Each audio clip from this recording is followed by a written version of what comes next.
তো চলে এলাম একটা বাড়ির পুজো নিয়ে। এটা হচ্ছে আমি যে বাড়িতে এখন ভাড়া আছি সেই বাড়িরই কিন্তু পুজো।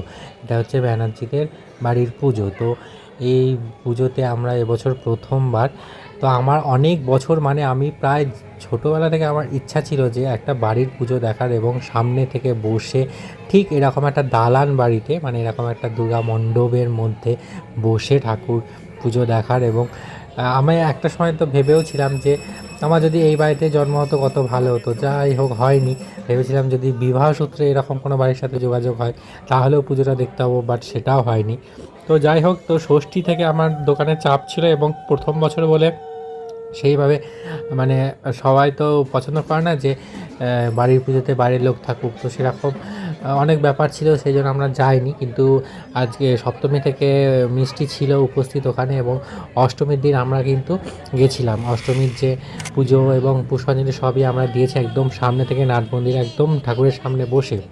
এবং এবছর সন্ধি পুজো কিন্তু একদম দুপুরবেলায় পড়েছিল। প্রতি বছর কিন্তু অনেক রাতে পড়ে, এবছর দুপুরে পড়েছিল। তার জন্য কিন্তু আমরা সন্ধি পুজোটা দেখতে গেছিলাম। এবার এখানে দেখো 108টা পদ্ম কিন্তু ফোটানো চলছে আর কি।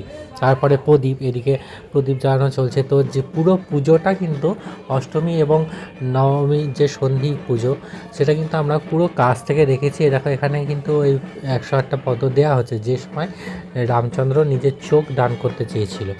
তো এত সুন্দরভাবে পুজো দেখেছি, এবং আমার যে ইচ্ছাটা ছিল অনেক বছরে সেটা কিন্তু এবছর পূর্ণ হলো। এবছর কিন্তু অনেক কিছু হারাতে হয়েছে আমাকে, অনেক কাছের মানুষ চলে গেছে, কিন্তু অনেক কিছু না পাওয়ার মধ্যে এই একটা ছোট্ট জিনিস যেটা আমার ইচ্ছা ছিল ছোটোবেলাকার, তো সেই ইচ্ছাটা কিন্তু পূরণ হলো। তো আমার অসাধারণ লেগেছে এই বাড়ির পুজো দেখতে। ঠিক যেমনটা আমি চেয়েছিলাম, এরকম একটা দালান মানে মন্দির হবে আর কি, দালান মন্দির, যে মন্দিরে বসে আমি একদম দেখব। আর এখানে প্রদীপ প্রদীপ জ্বালাতে পেরেছে মিষ্টি, যেটা ওর কোনো দিন ভাবতেও পারিনি যে এরকম জায়গায় আমরা কখনো আসতে পারবো।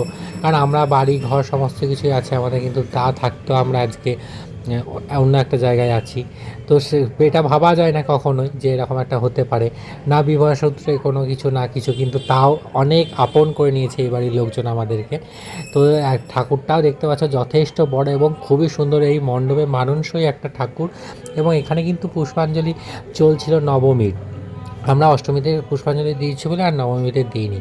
আমি তোমাদের অষ্টমী নবমীর কিছুটাক্ষণ দেখালাম, এরপর আমরা কিন্তু রাত্রিবেলা ঠাকুর দেখতে বেরিয়েছিলাম।